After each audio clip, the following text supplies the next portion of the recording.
बिस्मिल्लाहिर्रहमानिर्रहीम, अस्सलाम वालेकुम। मैं हूं सैबिक आज़मी, आप देख रहे हैं फेसबुक और यूट्यूब।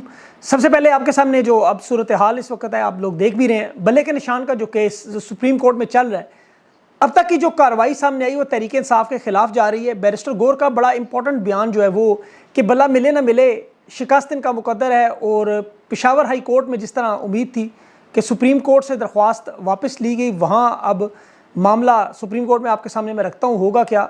बहरीन में मुलाकातों का नतीजा भी सामने आया। कल 2 बड़ी मुलाकातें वहाँ आर्मी चीफ भी मिले, इसको टोनी ब्लिंकन मिला, फिर पाकिस्तान को रात को $70 करोड़ IMF से मिले, और उसके बाद आज बहरीन पे बहुत बड़ा हमला हो गया।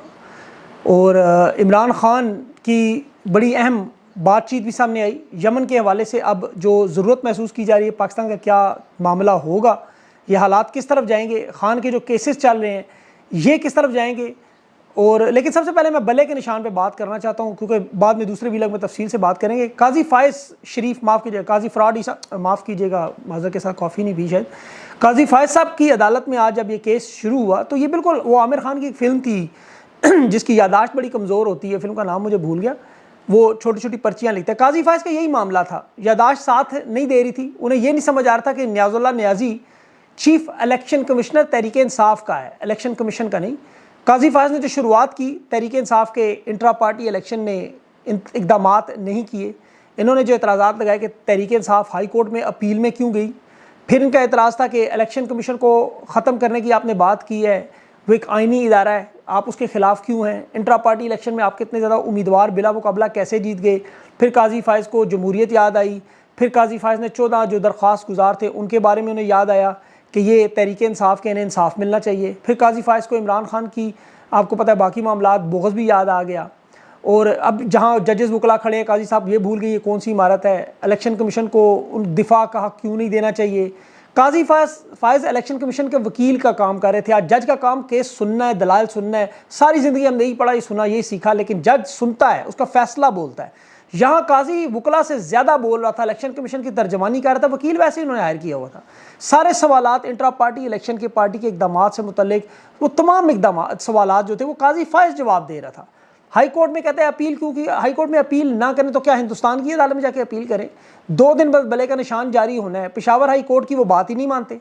काजी को ये नहीं पता कि यहाँ 2 पार्टियाँ बिला मुकाबला इंट्रा पार्टियाँ, आले शरीफ उनका पूरा टब्बर और सारी ज़िंदगी बिलावल जरदारी एक कागज़ के टुकड़े पर पूरी पार्टी चला रहे हैं, उनके बिला मुकाबला सारे इंतखाबात होते। काजी फायज को ये नहीं पता कि तहरीक इंसाफ का जो बिला मुकाबला मुंतखब होना उसे बड़ा अजीब लगता है, लेकिन नून लीग के नोटिस उठा के देखे सारी तफसील सामने को, तो इलेक्शन कमिश्नर भी घर का समधी है, इसहाक डार, बाप बेटी भतीजा भाई सारे के सारे बिला मुकाबला। अकबर एस बाबर बानियान में शामिल ही नहीं। तहरीक इंसाफ ने 2016 में से पार्टी से निकाला, वो रुके ही नहीं, उसका तो हक ही नहीं वो बल्ला ले सके। नहीं, बल्ला लेने का शौक है तो किसी स्पोर्ट्स की दुकान में जाके ले लें। काजी फायज को पता नहीं तहरीक इंसाफ और पाकिस्तान के करोड़ों लोग नज़र क्यों नहीं आ रहे। उसे एक अकबर एस बाबर नज़र आ रहा है, उसे इंसाफ देना नज़र आ रहा है, उसके हकूक़ नज़र आ रहे हैं। अब बल्ले के मुकाबले में इस पर देखें बार बार ये दीगर निशानात भी बनाए जा रहे हैं, ये दीगर पार्टियों को भी मैदान में खुला छोड़ रहे हैं। हालांकि वाज़ेह तौर पर तहरीक इंसाफ ने कहा हुआ है कि हमारी कोई दूसरी ब्रांच नहीं। परवेज़ खट्टर को जो बल्लेबाज का निशान दे दिया उन्होंने, बैट्समैन का निशान में था, ये लोग कंफ्यूज करने के लिए शायद 150 वोट मिल जाएं। अब इसी तरह वो टेक्नोक्रेट मूवमेंट के वकार ज़का को ये ले आए, उसका दिल चाह रहा है बल्ला ले लूँ। 4 दिन पहले रजिस्टर्ड हुआ, बल्ले का शौकीन।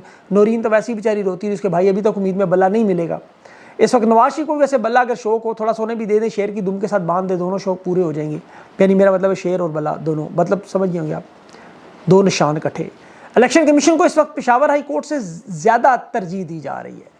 इन्हें पूरी देखें, इस पूरी समात में काजी फायज के सबसे ख़तरनाक रिमार्क्स जो थे वो ये थे कि आइनी इदारों के फैसले में मुदाखलत नहीं की जा सकती। तो पेशावर हाई कोर्ट क्या है, इसे पूछे बंदा।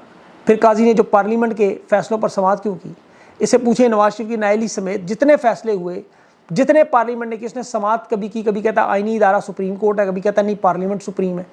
मतलब जो बात इन्हें अपने मुफाद में नज़र आए वो ठीक है, बाकी सुप्रीम कोर्ट सुप्रीम असल में अवाम है पाकिस्तान की। फिर कहते हैं हामिद खान की तैयारी नहीं मुकम्मल, जाके दलाइल काजी के बड़े मजबूत हैं, तैयारी कर लें हामिद खान साहब। तमाम जमातों के केसेस यकीन करें मेरे सामने लाएं, मुझे जज लगाएं, मैं ऐसा नुक्ता लगाऊं, ये सर पकड़ के बैठ। ये तैयारी की बात नहीं, ये कानून और इंसाफ की बात है, ये पाकिस्तान के करोड़ों लोगों के वोट के हक की बात है। इस वक्त इनकी पूरी कोशिश है तहरीक इंसाफ को बैन किया जाए। इलेक्शन अगर हो तो फिर ये किसी सूरत में, आपको पता है मगरिब के हक़ में, लंदन मुआहदे के हक़ में तहरीक इंसाफ इमरान खान नहीं होंगे। इनका सबसे बड़ा हिस्सा पूरा नहीं हुआ, इसीलिए इमरान खान ने बड़ी अहम बातें भी की। ये जजेस के इस्तीफ़ा भी इसी मुआहदे का हिस्सा है। सदर आरिफ अलवी ने एजाजुल हसन का इस्तीफ़ा मंजूर किया, मुज़ाहिर नकवी का पहले मंजूर हो गया। अब सुप्रीम जुडिशल कौंसिल ने अब वारदात देखें मुज़ाहिर नकवी के खिलाफ कार्रवाई इलेक्शन के बाद रख दी 15 फरवरी, क्योंकि असल काम हो गया उनका, इलेक्शन से पहले उन्होंने हटा लिया। पाकिस्तान में डट के खड़े रहना सिर्फ एक शख्स की जिम्मेदारी है शायद, और वो बैठा हुआ है डयाला जेल में और डट के खड़ा भी है और वो बयान भी दे रहा है। आज भी एक एक लफ्ज़ उसका वही है जो पहले दिन से था। किसी से आप उम्मीद रखने की कोई ज़रूरत नहीं आपको। ये लंदन मंसूबे के अलावा काजी फायज़ को लाए इसीलिए थे। देखें वजूहात क्या थी, एक फ़ौजी अदालतों को लाजिम करार देना था, काजी ने करवा देना है। इमरान खान तहरीक इंसाफ को इलेक्शन से बाहर रखना था, बल्ले का निशान इनसे छीनना था। और इस दौरान जितनी गदर मची हुई है, अगवा, तशद्दुद, प्रेस कॉन्फ्रेंसें, वारदातें हों, उन्हें आइनी प्रोटेक्शन दे रहा है काजी फायज़। उनके केसेस सुनने ही नहीं। इमरान खान के खिलाफ लगाए जितने इल्ज़ामात सारे के सारे झूठ, लेकिन काजी शाह से ज़्यादा शाह का वफादार। ये सुप्रीम कोर्ट, अदालतें, अखलाकियात, हर चीज़ की धज्जियाँ बखेर चुका है। आप माजी के, आप यकीन करें, बदनाम तरीन जजेस के किरदार देखें। मैं आपको हकीकत कह रहा हूँ, जुल्फ़िकार अली भुट्टो के केस में मौलवी मुश्ताक ने बदतमीज़ी की थी, उसके साथ ज़्यादती करता था जुल्फ़िकार अली भुट्टो के साथ। उसके अलावा अगर आप तमाम जजेस को देख लें, किसी ने खुले अंदाज में इस तरह वारदात नहीं की जिस तरह काजी दिन दहाड़े सरेआम सोशल मीडिया पर अपना चेहरा आवाम के सामने नंगा कर है। या तो बंदा नफ्सियाती मरीज़ हो, या बुग़्ज़ में इतना भरा हो, अना में इतना भरा हो कि उसे नज़र आना बंद हो जाए कि दुनिया देख रही है। अच्छा, यहाँ पर आपको बड़ी अहम बात, पेशावर हाई कोर्ट में देखें, इन जो हुक्म इलेक्शन कमीशन ने नहीं माना, वो भी 2 रुकनी बेंच सुन रहा है। इलेक्शन कमीशन को नोटिस भी जारी हो गया, वहाँ जो वकील है काजी अनवर साहब वो पेश हो गए। अब यहाँ पर हाई कोर्ट और सुप्रीम कोर्ट आमने सामने आ सकती हैं। उधर पेशावर हाई कोर्ट ने हुक्म देना है, सुप्रीम कोर्ट ने कालअदम करार देना है। अब पेशावर हाई कोर्ट को ये एक सूबे की अदालत कह रहे हैं। माजी में इस्लामाबाद की हाई कोर्ट नवाज शरीफ को 50 रुपये के स्टाम्प पर जस्टिस अतर मिनुल्लाह चीफ थे भेज चुके हैं। वो एक सूबे की अदालत थी, मतलब वफाक की अदालत। अब सुप्रीम कोर्ट नायल कर चुकी थी, ताहयात बैन कर चुकी थी, लार्जर बेंच के फैसले थे, लेकिन हाई कोर्ट के जज के फैसले पर बाहर भिजवा दिया। तो आज पेशावर हाई कोर्ट का फैसला इन्हें अहम नहीं नज़र आ रहा। अब होना यह है कि जजेस मिलकर एक प्रेस कॉन्फ्रेंस भी कर सकते हैं, इसकी बात हो रही है। और अगर ये सुप्रीम कोर्ट के जजेस मिलकर काजी फायज़ पर अदम एतमाद का ऐलान भी करेंगे, प्रेस कॉन्फ्रेंस भी करेंगे, पेशावर हाई कोर्ट के जजेस के साथ खड़े हो जाएंगे। अब देख लीजिएगा, अगर ये मामला बढ़ा, इस्लामाबाद हाई कोर्ट के वो जजेस जो इंसाफ के साथ हैं वो भी इनके साथ होंगे। ये प्रेस कॉन्फ्रेंस आई तो फिर बहरान शुरू होगा, लेकिन मामला तब देखें जो कदर मची हुई है, कम से कम ये इंसाफ का खिलवाड़ ख़त्म होगा। जिस तरह यहाँ अब जजेस का सबसे बड़ा इम्तहान है, ये सारे इमरान खान से उम्मीद करते हैं वो डट के खड़ा, जजेस को भी खड़ा होना पड़ेगा। अब खान के जो अगले केसेस हैं, तोशा खाना केस नैब में, उसके बयान आज कलमबाद नहीं हो सके अभी, क्योंकि लतीफ़ खोसा डयाला नहीं पहुँच सके, उसकी समाअत कल तक मुलतवी है। एहतसाब अदालत में भी जज बशीर जो है वो 7 गवाहान का बयान रिकॉर्ड करवा चुका है। नैब की टीम 2 ख़वातीन भी इस दफ़ा ले आई। और इमरान खान ने आज देखें बड़ी ज़बरदस्त बातें की, साफ़ बड़ी अहम गुफ्तगू थी। उसमें साफ पैगाम था इमरान खान का कि मुझे तो कहा गया बात मान लें, जो कहते हैं डील नहीं हो रही, यही बात थी। खान खुद कह रहा है बात मान लें, केसेस माफ़ हो जाएंगे। नवाज शरीफ के हुए, मरीम नवाज के, आसिफ जरदारी, शहबाज शरीफ की अरबों रुपये की करप्शन मिनटों में माफ़ हुई, सेकंडों में। तो आज इमरान खान अगर अपने मौक़िफ़ से पीछे हट जाए तो सब ठीक हो जाएगा, सरेंडर कर दे। लेकिन खान ने फ़ौरन ही अगला बयान फ़लस्तीन के हक़ में दाग दी। अब ज़ाहिर तकलीफ़ तो होगी, सख्ती खान पर बढ़ेगी। खान के किरदार और अजमत की निशानदेही यही है। इस जबर में भी वो फ़लस्तीन की हिमायत कर रहा है। वो एक साफ़ी ने पूछा 9 मई के हवाले से माफ़ी मांग ले, मामला ठीक हो जाएंगे। खान ने कहा माफ़ी तो ये मांगे, और जुल्म तो हमारे पर हुआ है, माफ़ी किस चीज़ की, 4 दीवारें टूटने की मांगूँ। जनरल बाजवा और डोनाल्ड लू का नाम लेने की हिम्मत की, अमेरिका के सामने खड़े होने की हिम्मत की, और ये असल में जंगल का कानून उसके बाद शुरू हुआ। आज देख लें खान के कागजात इन्होंने पहले मुस्तरद किए, एक छोटी सी स्टैंप नहीं थी, खैर वकला ने उसे फ़ौरन दूर कर दिया, और मिन्नत कर रहे हैं कि समाअत करें, वो समाअत करने को तैयार नहीं। कल भी इमरान खान ने बड़ा टाइम लगा के एक बड़ा अहम मामला, टिकट्स का मामला हल किया। शेख रशीद के हवाले से चाहे खबर भी आपको दे दूँ, वो नॉमिनेशन पेपर वापस ले रहे हैं शायद। कल बहरहाल इंतज़ार पंजोता, शुएब शाहीन समेत बैरिस्टर गौर तमाम 8-8 घंटे मुलाकात करके ये सारे, अब जो मैं टिकट्स के मामले में बात करना जो बड़ी अहम है, देखें इन्होंने मीटिंग्स की, ये लोगों के साथ शेयर करें, ये पाकिस्तान का मसला है। मैं देख रहा हूँ चीचा वतनी से भी को आदिल सईद गुजर, उसे टिकट नहीं मिला, वो तहरीक इंसाफ का जो उम्मीदवार है मेजर सरवर, उसके खिलाफ आज़ाद लड़ने का ऐलान कर रहा है। इस तरह और भी बहुत सारे अभी आएंगे। सबसे अहम मामला टिकटों की तकसीम का। देखें इमरान खान जिस पर हाथ रखे जीतेगा वही, चाहे वो खंबे का निशान हो, चाहे वो वकील हो, चाहे वो इलेक्टेबल हो। टिकटों की तकसीम पर हमेशा इलेक्शन में ये मामला हुआ, सारे लोगों को आप खुश नहीं रख सकते। तहरीक इंसाफ के जो हमायती लिखने वालों के मैं बयानात देख रहा हूँ वो भी नाराज़ लग रहे हैं। क्यों कि इमरान खान अगर खुद भी बाहर होते, इस तरह टिकट बांटते, तो यकीन करें बहुत से लोग नाराज़ होते, बाकायदा लॉबिंग तैयार करते। और माजी में होता रहा है, अभी भी हो रहा है और आगे भी होता रहेगा। ये सब लोगों को ग्रेटर कॉज, जो बड़ा मकसद है, उसकी तरफ देखना है। तहरीक इंसाफ और इमरान खान की जीत, ये नहीं सोचना कि किसकी कितनी कुर्बानियाँ थी, कौन पीछे रह गया। बहुत से हकदार इसमें महरूम होंगे और ये लाजमी है। 24 करोड़ में 16 क्रिकेट के खिलाड़ी खेलते हैं, तो क्या बाकी लोग टैलेंटेड नहीं? मुझे याद है मैं क्रिकेट खेलता जब, तो शुएब अख्तर से भी अच्छे बॉलर मौजूद थे, लेकिन किस्मत की देवी शुएब अख्तर पर मेहरबान थी, अल्लाह ने उसकी मदद की, वो शुएब अख्तर बना, वो बेचारे तारीख में गुम हो गए। अब इस तरह के मामलात यहाँ भी होंगे। बहुत से लोग जेलों में मौजूद हैं, कुर्बानियाँ दे रहे हैं। अब 30,000 कारकुन अगर जेलों में हैं, तो अब 30,000 लोगों को टिकट तो नहीं मिलेगा। हर बंदे ने कुर्बानी अपनी अपनी दी, किसकी बड़ी किसकी छोटी तो मामला ही नहीं। टिकट 900 लोगों को मिलेगा। जो नाराज़ हो रहे हैं, याद रखना चाहिए, माजी में देखें हारून रशीद साहब इमरान खान के बड़े करीबी दोस्त, कालम निगार जो हैं, खान से मोहब्बत भी करते हैं, लेकिन उनके कहने पर इमरान खान ने जब टिकट नहीं दिया, ये नाराज़ हो गए। कितना अरसा नाराज़ रहे ये खान के बहनों। ये फिज़ुल्लाह नियाज़ी सारी ज़िंदगी मुखालफत करता रहा, क्यों नियाज़ी ख़ानदान इमरान खान से नाराज़ हुआ? सिर्फ टिकट नहीं मिला, एक टिकट की वजह से। वो जावेद बरकी को जिस तरह टीम में खान में नहीं लेके गया, जावेद मियादाद को ले गया, वो नाराज़ हो गया सारी ज़िंदगी। तो इमरान खान ने तो ये कहा हुआ है, शादियों पे जाना, जनाजों पे जाना, टिकट ना देना, जो नाराज़ होता रहे। कुर्बानियों की कदर अपनी जगह है, लेकिन ये नाराज़ होना एक फितरती अमल है और ये होता रहेगा। देखिए, मैं खुद ज़ाती तौर पे बहुत से लोगों को जानता हूँ जो खान से मोहब्बत भी करते हैं, बड़ी कुर्बानियाँ दे चुके हैं, और वो समझते हैं टिकट के अहल है। मैं समझता हूँ वो टिकट के अहल नहीं है, लेकिन वो कहते हैं हमें टिकट ना मिला तो ज़मीन आसमान एक कर देंगे। तो ऐसी हालत में जिन लोगों ने खान पे एतमाद किया, खान ने उन पे किया, बैरिस्टर गौर है जैसे, अब उन पे एतमाद अवाम को करना पड़ेगा। टिकट नहीं मिलता तो ये आपके नज़रिए का इम्तहान है। अगर आपकी सियासत सिर्फ टिकट की सियासत है, तो फिर अल्लाह करे आपको ना मिले। मैं आपको ज़ाती बात बता रहा हूँ, हकीकत में बहुत से लोग नाराज़ होंगे, होते रहें, लेकिन तहरीक इंसाफ में तकसीम नहीं होनी चाहिए। ये बहुत बड़ा मसला है, ये ज़ाती मामलात नहीं है। इमरान खान से मेरे देखें 3 दफ़ा इंटरव्यू बाकायदा तौर पर प्लान होकर ख़त्म हुए।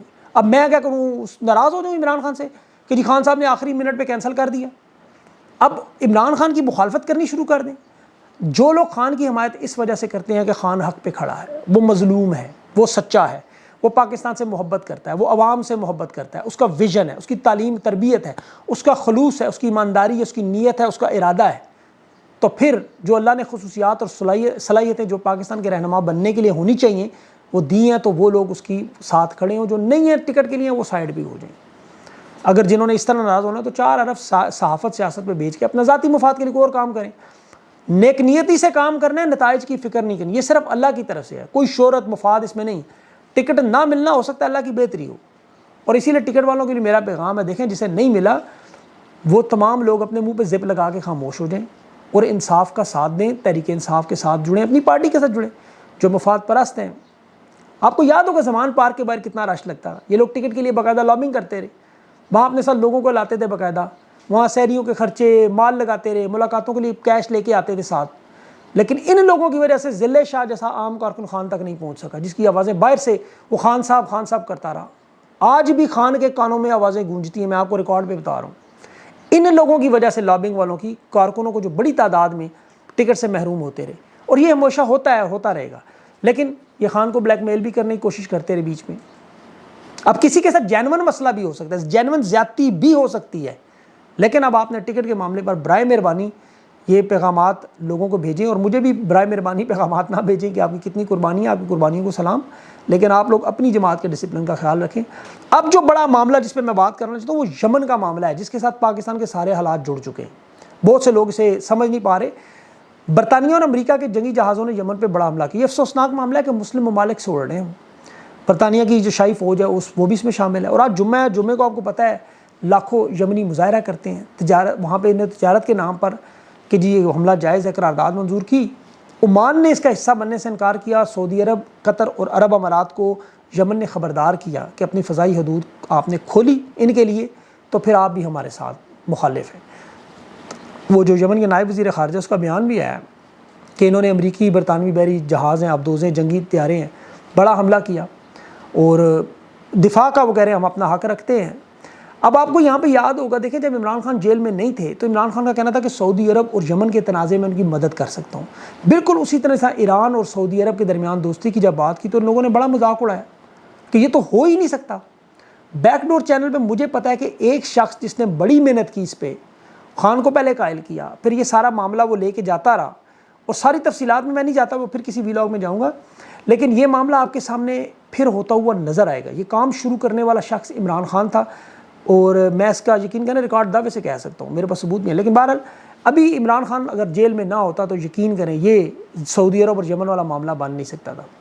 अब जो सऊदी अरब का मामला, ये बड़ा ख़तरनाक मामला है। इसमें देखें पाकिस्तान के साथ ईरान जुड़ा हुआ है, और जिस तरह श्रीलंका को इन्होंने IMF के पैसे दे दिए, उसके बाद श्रीलंका की नेवी शामिल होगी, उसको इस्तेमाल कर रहे हैं। अब पाकिस्तान से भी यही उम्मीद कर रहे हैं कि इनकी मदद करेंगे। अब अल्लाह जाने इस मुलाकातों में तायद की है या तरदीद की है उन्होंने, ये मामला लेकिन बढ़ जाएगा अगर इन्होंने यमन के तनाज़े में सबसे बड़ी पार्टी ईरान है, और अगर ज़रा सा भी इस मामले को ख़राब करने की कोशिश की तो वो पाकिस्तान में खुदा न ख्वास्ता वो फसाद शुरू हुए, रोकना नामुमकिन है। तो अब पता नहीं अब 70 करोड़ डॉलर के लिए क्या क्या मामलात हैं, क्या क्या खिदमात हैं। ये अल्लाह पाकिस्तान पे रहम करे, मामलात बड़े तेज़ हैं। लेकिन अभी जो केसेस चल रहे हैं इस पर अगले वीलॉग में मुकम्मल तफसील से तब तक फ़ैसला आ जाएगा, इंशाल्लाह उस पर बात करेंगे। अपना ख़ास ख्याल रखें, मुझे इजाज़त, जुम्मा मुबारक, अल्लाह हाफ़िज़।